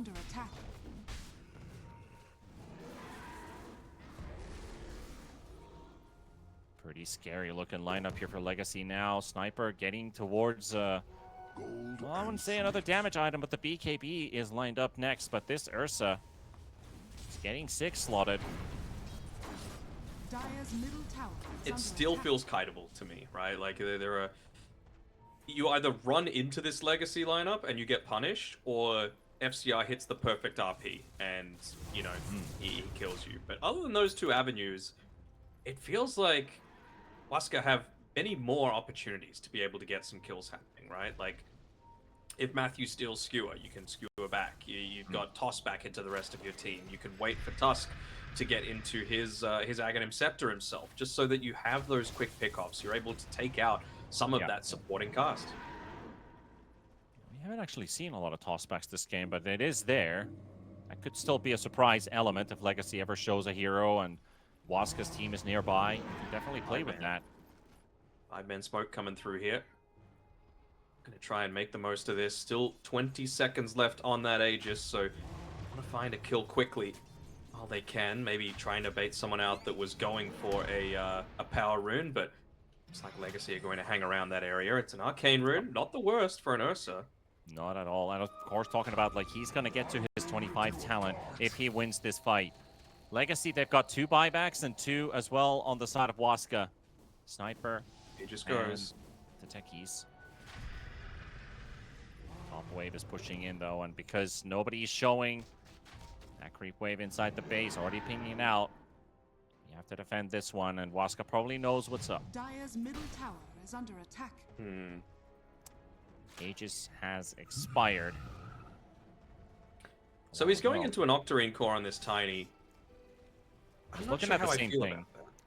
Yeah, like, do you just want to be Avatossing more and creating a little bit more havoc and chaos in these fights? Or do you want to go something like, I don't know, a crit stick? Or do you want to go an Aghanim Scepter? Just so that you don't need to fully commit into a dangerous space. Right. So that you're getting cleaved up by this Ursa, or you're getting potentially Marco's under RP. vision. They're going to jump the Tiny and the Abyssal Blade into the RP. They stack their stuns, but look at that duration of that stun. Speaking of RP. It seems like it lasts for such a long time, but Shockwave is the one spell that Rubik stole. Wasn't able to get I it. would almost buy back on Tiny right now, because Dire are Ursa pop BKB and you've used RP. What else are you scared of? I don't know. Maybe their they feel like they don't their need own it. decision making. Yeah, it's honestly not too far out of the question. Like, they still won't have RP for what, 40 seconds once he's up? 35? So maybe they think they can do something with that little window.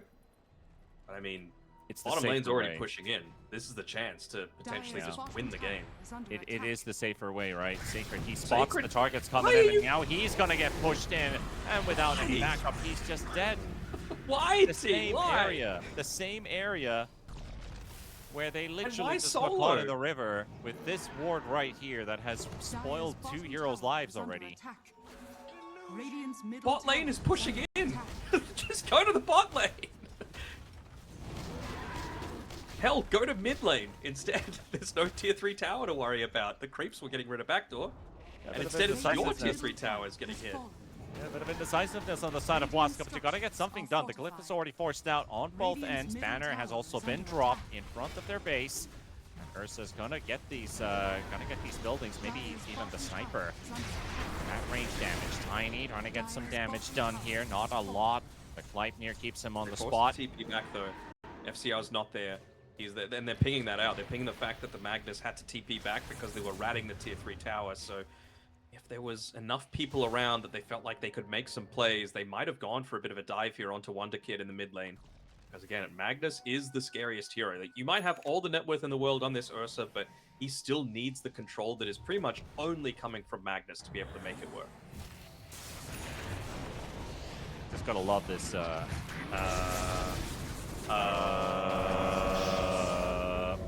Why are you alone, Katara? Why? It's just the same thing. The definition of insanity, going for the same type of solo play over and over. And they're even just...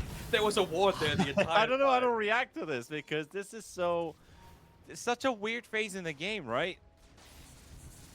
It just felt like they've forgotten how to play Dota. They were playing so well for the first... Hold on, checking the win probability graph. 30 minutes of this game. And then they've just completely thrown it away. 11 minutes of a really weak period, and obviously like super weak. You did not expect a team of this level to just kind of drop it like that. Dire's Like middle something is tower is obviously under attack. something's up. Yeah, not Hopefully they dropping can it get like that it's package hot. together because Legacy, otherwise they are the ones getting handed a free victory here in Waska. They get to reverse their results from today. They should know that they've got vision over on this left-hand side. Sniper was hitting the tower without any sort of vision up onto the high ground, so no one should be moving over to the left. They know that they've got vision there. They had a sentry ward to the right. They should know that they've got vision there as well. They might just be giving this up. Never mind. They're going Ursa to went back back off base. entirely. Now they're all TPing back home. I mean, it also makes play back. At least this is a bit more logical, right? Yodomi is pushing out the top lane, forcing them to TP back. If he dies, it's just a support. It doesn't really matter that much. Dark Margot was doing Dark Margot things and doing the similar sort of thing on the bottom side. It would have mattered a little bit more if he died, but it's still not the worst, right? Because you would force them all the way back to their base. And now you've got the Ag Scepter as well on Yodomi. So if they go for another sort of play like that, I guess they don't know that everyone's back already? Both of these wards are still up inside the base, and they are not being dewarded by Matthew. He is standing next to not one, but 2 observer wards inside of the Radiant base. Domi gets through Domi one. finds one. Stop the gem. Just Taking to so walk in long to there. make these decisions, T. Like, they're just getting Roche for free because they're holed up inside a base thinking, oh, should we D-ward? Oh, I know you can do it. Well, but I kind of feel like doing it. Oh, well, Roshan's dead. It's like you know, they put their little brother to play. Hey, you want to play a competitive Dota game for 5 minutes? And look what they've caused in that time. Cheese? Just left on the ground? In that little dark spot where Roshan is? Alright. Cheese in Would the that make a grass. difference? Okay. Letting it ferment. Please, Kataro. Please, Kataro. I don't think he's getting out of this one. He poppy. He BKB'd and he couldn't get the time lapse off. All right, well, Waska. Why? Why? No one was revealing on the map. They just did Aegis. You were alone. Even if he does have buyback, like his respawn timer is the same as the BKB coming back up. So if he did buy back, Legacy would know he doesn't have BKB. And since he doesn't even have that buyback, he's 600 gold short. There are They no need his bounty damage. runes to be picked up on the map. It's getting to the point where you kind of need to bait Legacy to make a really bad move, and then you just more risk kick. It doesn't work when you're the one making those wrong moves the whole time. Sure. But, like, you Just need to get making more risk it kicked worse. into the fountain. Literally the fountain is... I mean, I guess they've got proximity mines as well. That's a nice little bonus. There's a saying about digging 2 holes at the same time, right? Is there? I don't know. It's like you're never really getting either one finished. Dig Now, up, there's the first toss back of the game, and actually does quite a lot. They try to kick Lumiere the to the fountain. fountain. He's right in front of it, and maybe dies here. Another enrage comes out. The Aegis is gone. Can Legacy get there in time to help out? One. ORP. No, nothing to help What? him out. Lumiere's going to have to try and go for the teleport away. The kick to the fountain, and Lumiere might just die over there.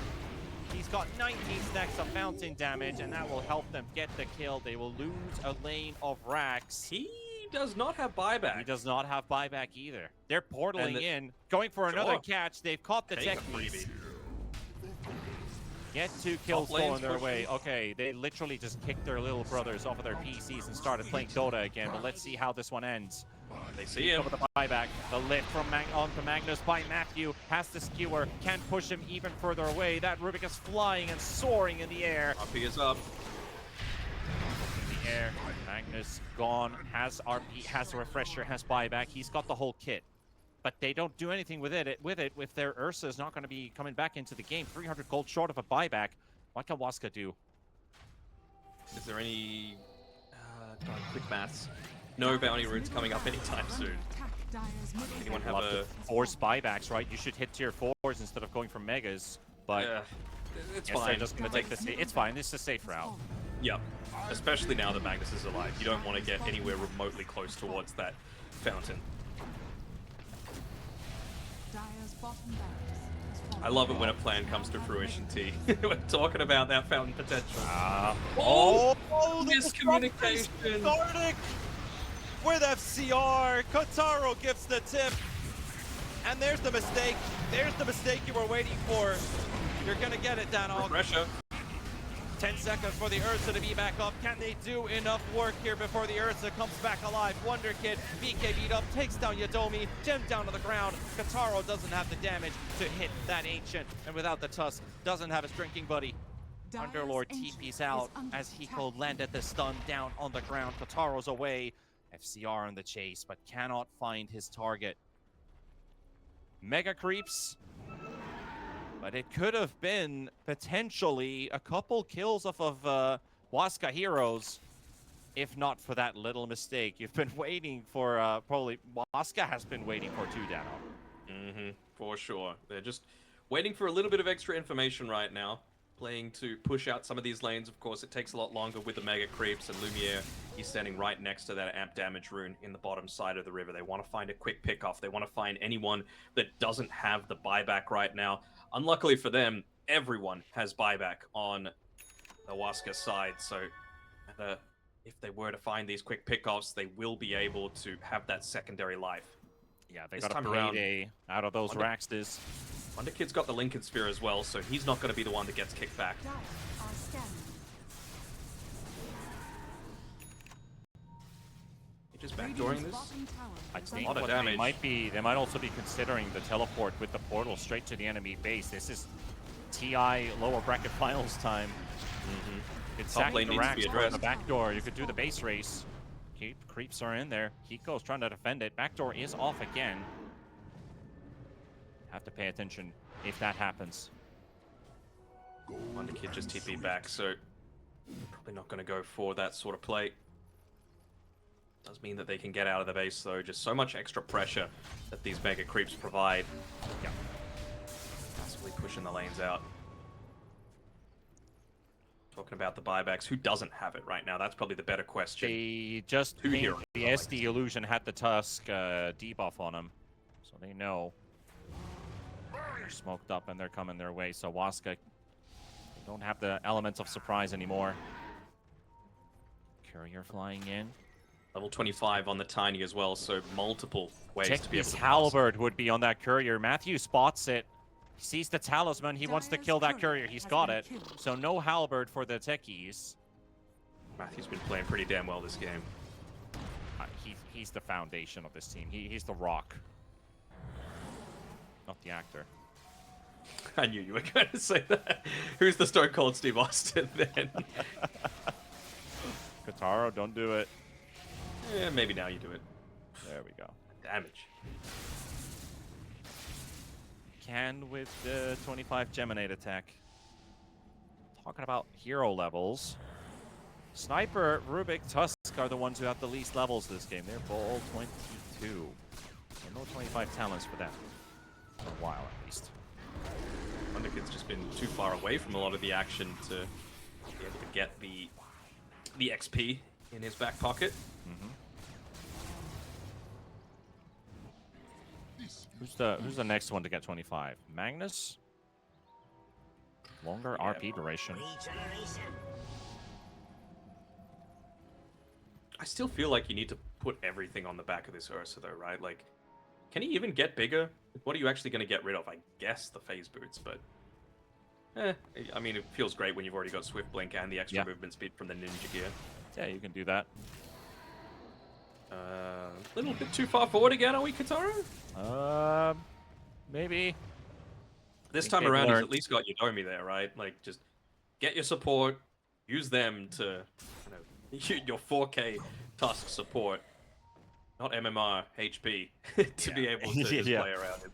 Imagine how OP Tusk acts would be if you could kick your ally. Just like Earth Spirit equivalent. Yeah. So no matter what the target is, they end up flying. And I can just imagine talk about tiny airlines. What would you call that for Tusk? The Tusk Slay. Tusk cruises, maybe. I don't know.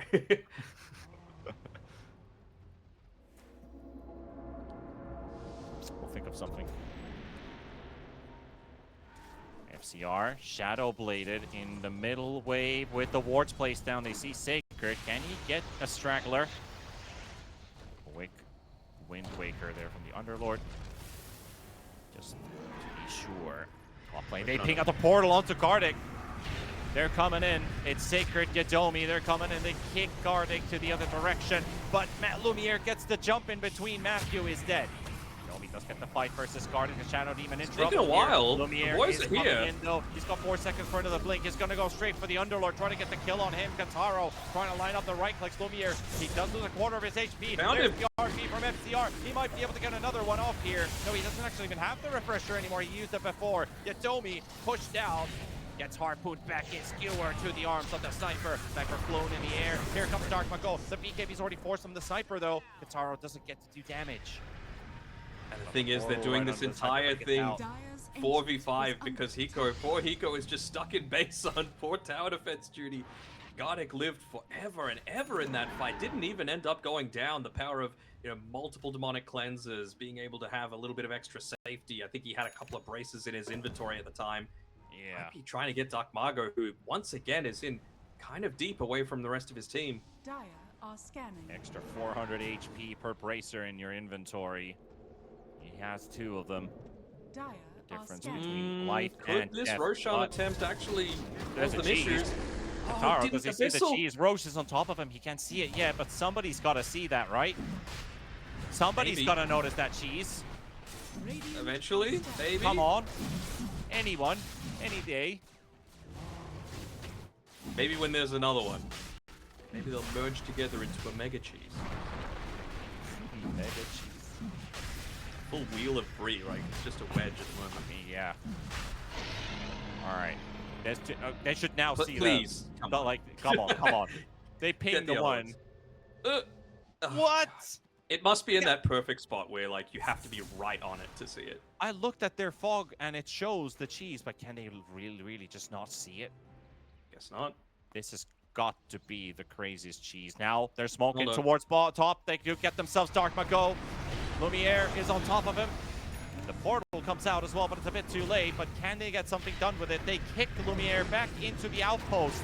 Already used BKB. Sacred. They need Katara for the damage here. The lift comes out. FCR is being controlled. Nice Yules up Yules. into the air. They cannot get this Magnus RP out in time. Katara BKB'd up. RP comes out. Stolen. That is stolen by Matthew. Can he make the big play? Can he get Katara? They're all spreading. They instantly panic. They might just get RP themselves. The disarm onto the Lumiere's still Weaver. Weaver alive, though. 98 just goes out. FCR stuck on the cliff here. Yadomi getting caught. Matthew gets jumped by Lumiere. That RP might just go, but he gets away with the Ogre Seal Totem on the side of that screen. But that fight the still Ursa again. continues inside the outpost, and Ursa being chased by Kataro does get another Glimmer Cape off of Gardic. Blink is coming off cooldown. Sacred getting hammered by Wonder Kid. That sniper trying to finish him off. The Nullifier coming in as well. The Phantom Mount is going to be there as well. Yadomi going to send him into the air with the Yules, but they're going to get rid of Sacred. The kickback. Kataro in the river finds the Ursa, but will he get to do any damage? Because Yadomi is going to go down, and Matthew still has that RP. He's got 4 seconds on a blink.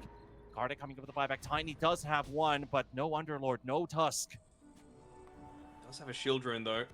He got the It's Swift taken Blink a on long the Weaver. time for them to be able to. Yeah, he's been playing with 5 items in his inventory for the longest time. Kataro finally will purchase up the Swift Blink now that it's not going to leave him without the buyback. But you have to imagine, like, could things have been a little different with just having, for example, the Eagle Song for that extra little bit of damage that you might have needed. Meanwhile, just Hiko. Gardic. Hiko's playing tower defense. Still, yeah. Still. He's just like, Oh. all right, this isn't Dota. Come on. At what point does it get to the fact like you need to just buy a, I don't know, Maelstrom to be able to help with some of these last hits? Yeah. Mjolnir's Maelstroms. Pretty casual against Mega Creeps, but for Dire's him, courier has been he's killed. got a 9-slot inventory tech keys, right? You know, you've got 2 neutral items in your backpack giving you free stats. You've got 1 more you could fill it in. You've got an empty inventory slot. You're going to want to fill that soon. 20 seconds for the Tusk and 20 for the Underlord. Hiko's almost level Waska 25. I wonder if he's going to go for the 252 damage.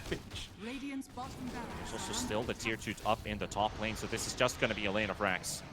The bug latches onto Lumiere. Gardic quickly uses the cleanse on his Ursa. is under attack. Chase coming out. Arcmago doesn't get this the toss to connect. I mean, the tree toss. Weaver trying to find a target here. Sniper TP's away. Ursa's in vision, and they're a bit late for it. How did that miss? Quick reactions, but not quick enough. That was so close.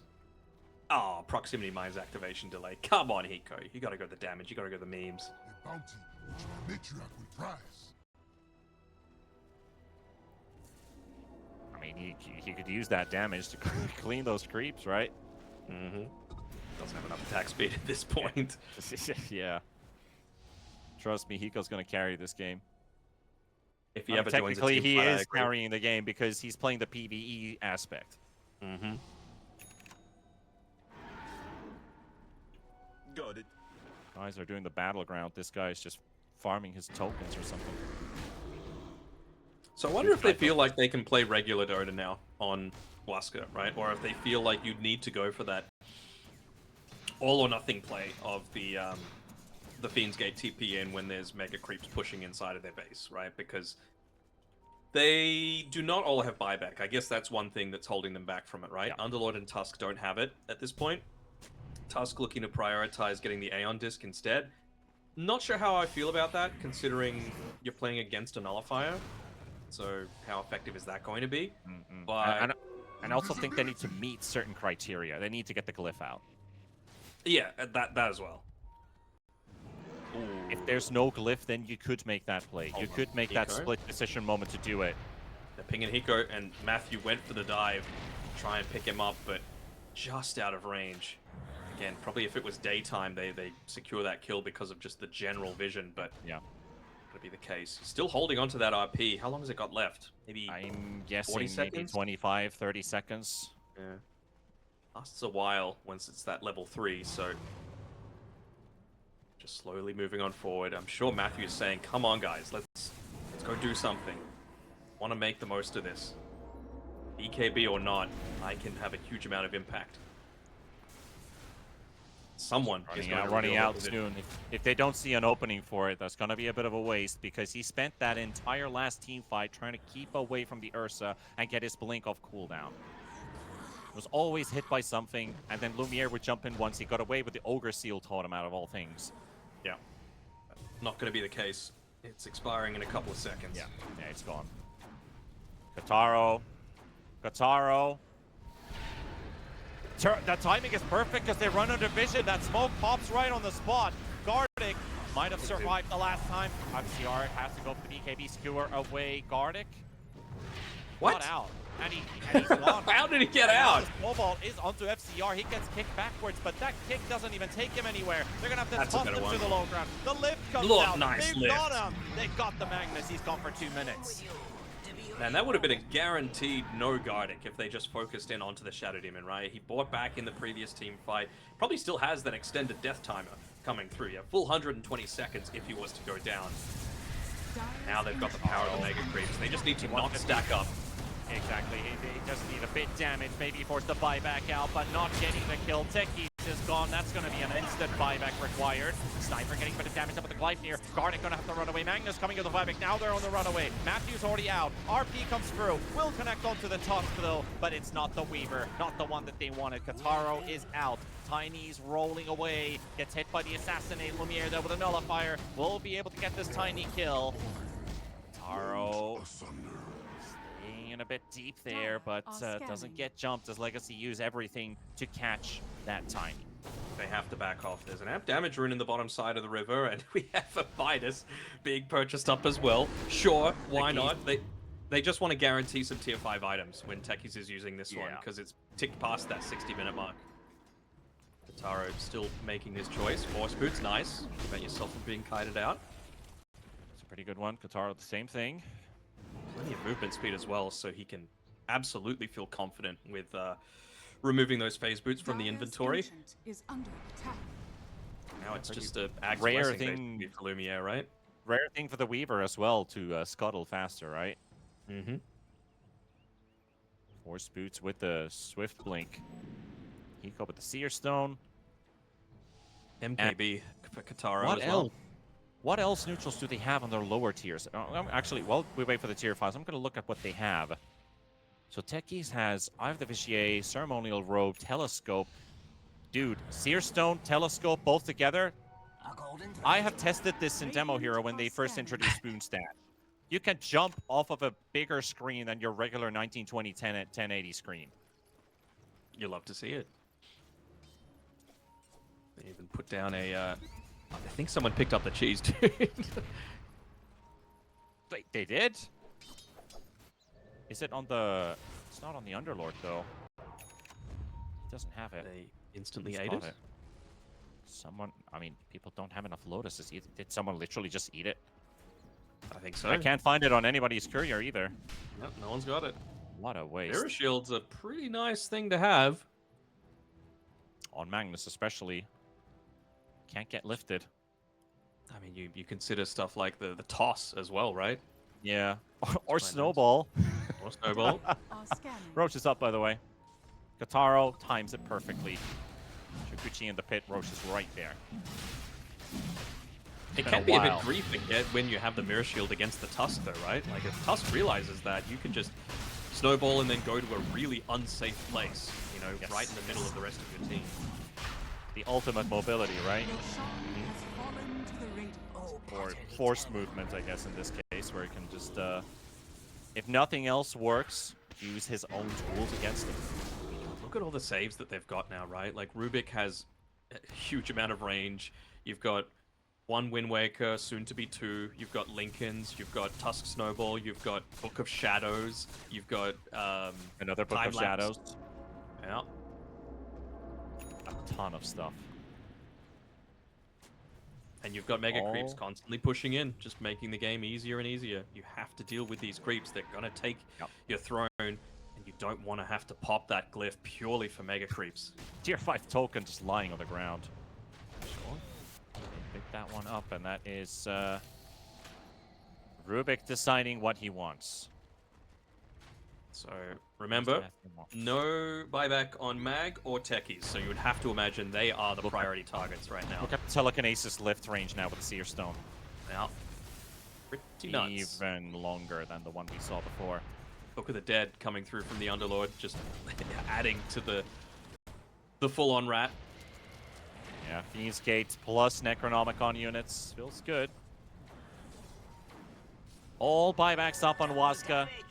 3 buybacks left on Legacy. Aegis, Cheese, Refresher on Tiny's backpack. There goes Matthew. He catches Look at the one. range. That's a long skewer, the long lift into the Fiend's Gate as well. But they did go straight for the base. Kataro 80 up. Ancient taking damage. Down to 2,500 HP. Can they get Still this got one done? glyph. He does have the time lapse, and he still has his ulti. He has his Aegis remaining as well. But 2,000 HP. Glyph use now. Sacred in the middle. They've got themselves the Tusk control. Do they get enough? Oh, they got the demonic purge on the Ursa. By that SD ulti reflected onto him, but the Ancient is down to 800, 700, 600, 300, 200, and that is it. We had to wait a while for this result, but Waska 2-0s in the end. What a game. this game was, it was goofy, it was good.